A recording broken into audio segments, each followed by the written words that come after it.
dan penyimpanan sistem berkas. Saya Muhammad Fitra. Saya Septiano Alfian. Saya Khairul Muhammad Isyal. Saya Muhammad Ilham. Baik, Jadi kita mulai aja podcastnya. Jadi saya di sini mau bertanya kepada Wafi.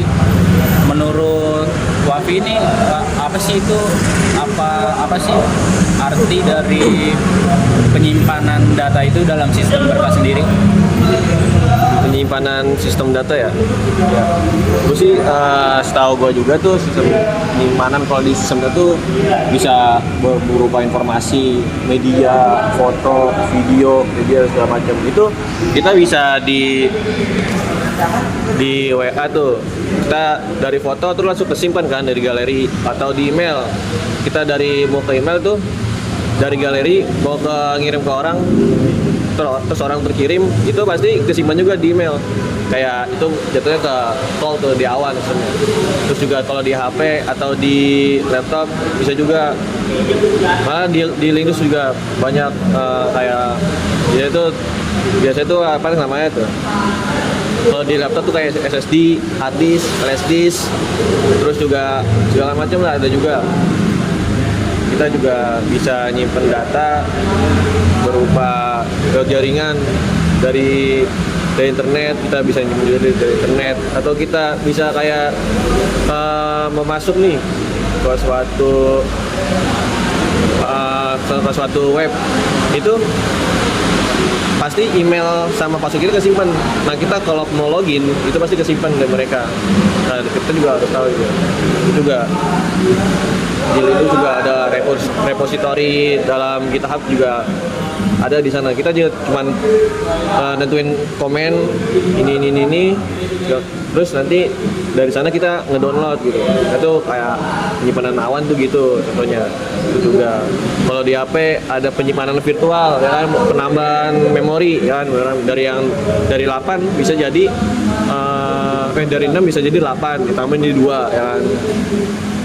Juga kalau itu juga di akses kayak di tol lewat apa sih namanya NFT ya? Iya. NFT. Terus kalau kita lewat tol tuh pasti di sana juga kesimpan di sistem. Kayak sistem berkas tuh pakai tuh di bidang kalau kita bisa lihat buka kacamata kita, buka wawasan kita tuh di dunia yang kita alami saat ini kebanyakan tuh harus pakai sistem berkas. Soalnya kayak PLN, tol listrik atau segala macam yang berbentuk teknologi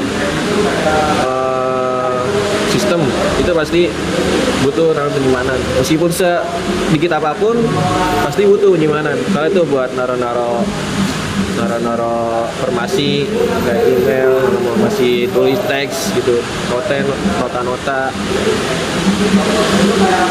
Ya nggak berupa teknologi juga. Pasti kita kalau kita lupa, pasti kita nyimpen datanya kita juga berupa tuh kayak nulis tuh.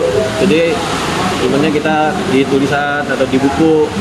Jadi misalnya tuh ada fisiknya lah kalau nyimpan. Kalau di kayak ini, kalau kayak HP atau laptop atau jaringan tuh gina jatuhnya digital mesin. Jadi AI yang bekerja. Nah kalau lu pada tahu nggak sih istilah kayak sistem berkas itu kayak direktori antara file sama yang lainnya gitu. Lu pada tahu nggak sih direktori gitu? Kalau kalian gimana tahu Perbedaannya Iya perbedaannya. di gini, gue jelasin ya. File itu adalah unit dasar penyimpanan nih.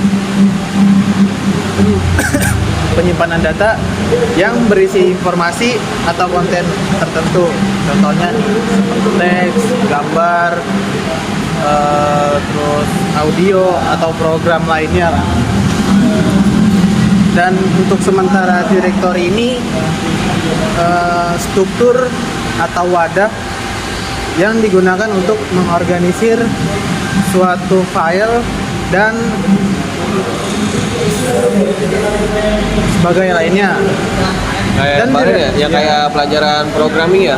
Kita dari nama nulis, terus kita ngebaca, sama bisa ngeliat juga hasil dari tulisan programming itu. Dan directory juga ada sebutan lainnya, yaitu subdirectory dalam sistem berkas, itu kata lainnya. Fungsinya apa nih? Untuk fungsi file itu digunakan untuk menyimpan data atau instruksi yang dapat diakses dan dikelola oleh pengguna atau sistem. Kalau fungsi directory itu membantu mengelompokkan file dan mengatur struktur penyimpanan agar lebih terorganisir dan mudah ditemukan. Kira-kira lo ada tambahan nggak ya? Mungkin lo tahu, Mungkin tahu ada Sistem tahu berkas lebih. lo mau tahu dong dari lo. Iya, tahu. Ada tambahan yang lain atau mungkin Lo kan gawe di itu tuh, jago-jago Excel tuh. Kalau dalam materi itu sih gue kurang ngerti sih, belum tahu lah. Kalau di Excel kan juga bisa nyimpen kan? Kayak Excel dari spreadsheet, penyimpanan dari ya kayak biasa-biasa kayak Excel, bidang lu tuh Word, itu juga butuh data juga buat nyimpan kan. Oh iya, Kira-kira digunainnya tuh pas kapan? Jangka waktu berapa lama? ya kalau itu kan data-data gitu kan kita buat sendiri ya. Iya. Sistemnya kan udah ada.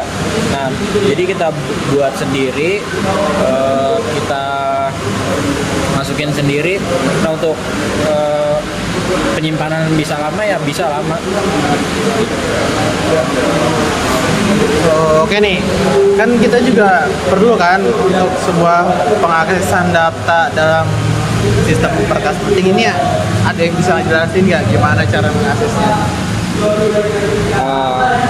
Untuk pengaksesan data ya, setahu gue sih data dalam sistem berkas itu sangat penting karena memungkinkan pengguna maupun sistem untuk mengambil dan menggunakan informasi yang tersimpan dengan cepat dan lebih efisien.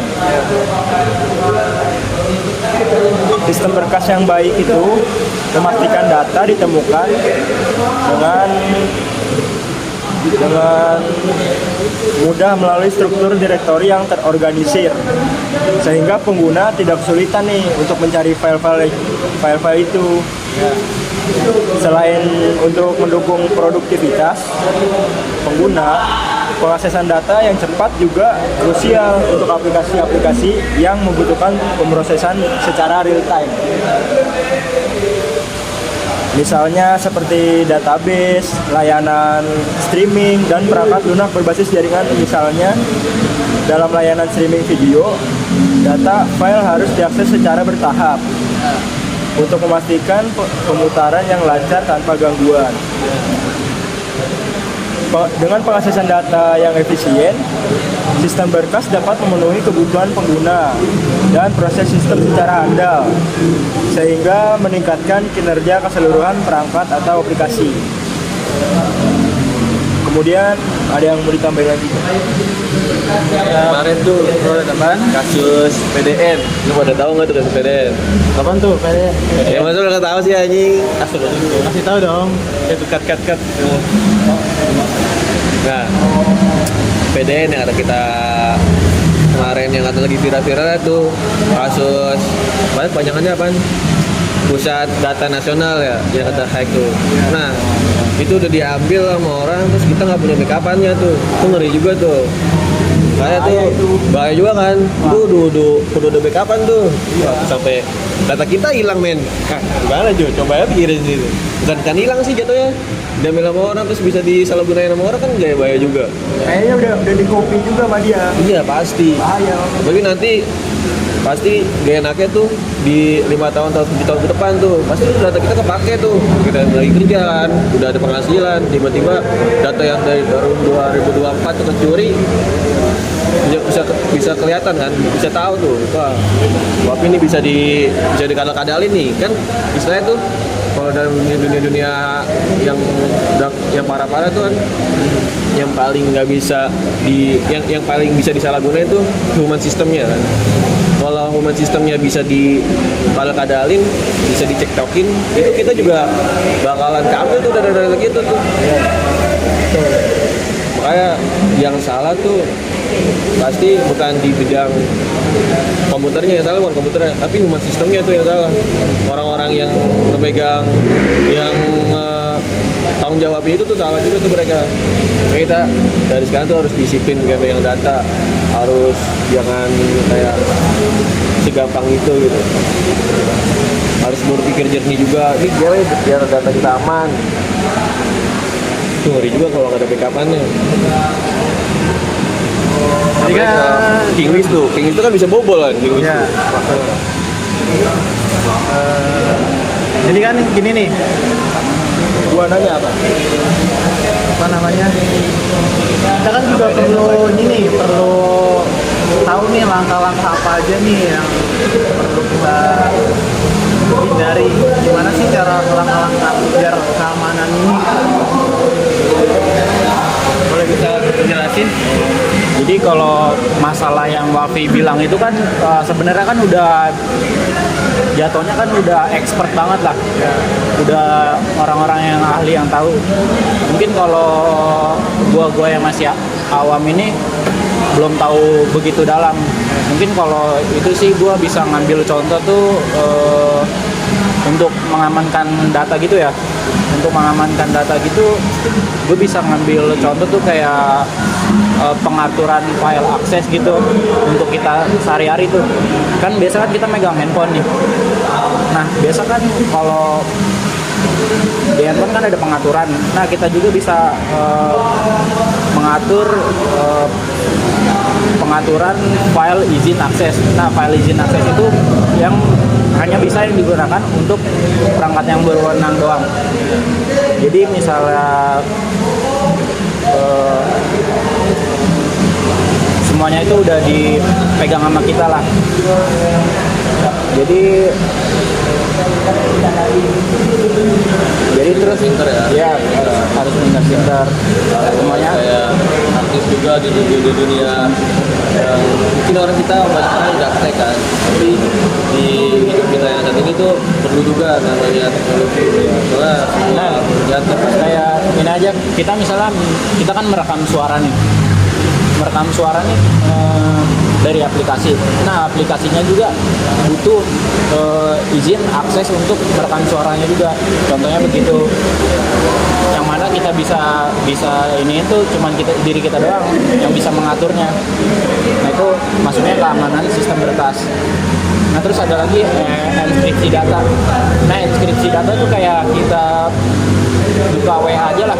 Kalau kita awal-awal download WA biasanya kita ada enkripsi data. Nah, enkripsi data tuh biasanya dipakai buat nge-backup pesan atau file-file tertentu. Nah, biasanya kalau udah di enkripsi data, kita nge-backup file itu pakai Gmail. Nah, Gmail itu bisa dipakein cadangan untuk backup data kita. Nah itu masuknya ke keamanan sistem juga. Nah terus yang selanjutnya tuh sebenarnya paling awam banget itu ada kata sandi atau verifikasi 2 langkah. Nah kata sandi itu yang biasa ketahui itu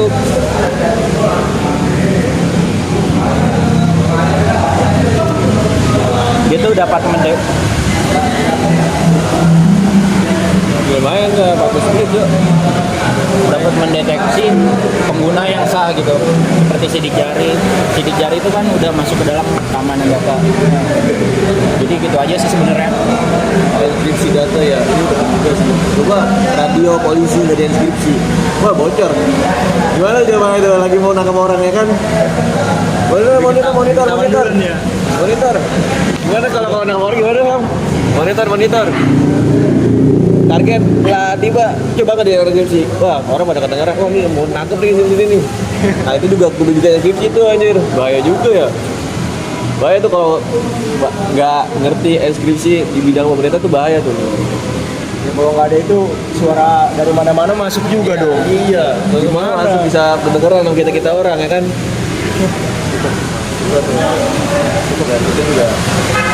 Udah, sekian. Mungkin cukup sekian dari kami, mungkin hanya ini.